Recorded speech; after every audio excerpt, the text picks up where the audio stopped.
স্বাস্থ্য ও অর্থ মন্ত্রণালয়ের অসহযোগিতায় কারাগারে স্বাস্থ্যসেবা ব্যাহত হচ্ছে বলে অভিযোগ করেছেন কারা মহাপরিদর্শক ব্রিগেডিয়ার জেনারেল সৈয়দ ইফতেখার উদ্দিন।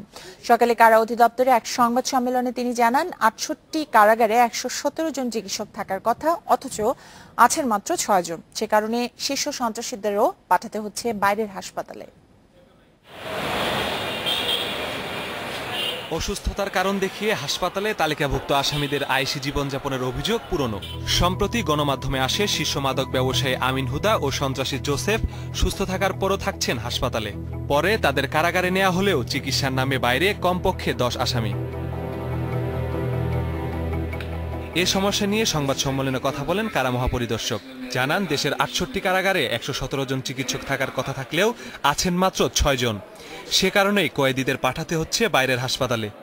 যখনই বলবেন যে আমি অসুস্থ ফিল করছি, আমাদের দায়িত্ব হলো তাকে, যেহেতু আমার ডাক্তার নাই, সুতরাং আমাদের প্রধান দায়িত্ব হলো তাকে সাথে সাথেই হাসপাতালে প্রেরণ করা। হাসপাতাল থেকে ছাড়িয়ে নিয়ে আসার দায়িত্বটা আমাদের নয়, এবং সেই রকম দক্ষ ব্যক্তিও আমাদের মাঝে এই মুহূর্তে নেই। চিকিৎসার মান বাড়াতে একাধিকবার চেষ্টা করেও স্বাস্থ্য ও অর্থ মন্ত্রণালয়ের সহযোগিতা পাওয়া যায়নি বলে অভিযোগ আইজি প্রিজনের। আর এসব কারণেই কারাগারে স্বাস্থ্যসেবা ব্যাহত হচ্ছে বলেও দাবি করেন তিনি।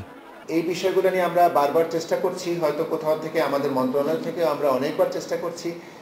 আমি জানি না, অর্থ মন্ত্রণালয়ের সহানুভূতি আমরা এখনো পাইনি, স্বাস্থ্য মন্ত্রণালয়ের সহানুভূতি আমরা এখনো পাইনি।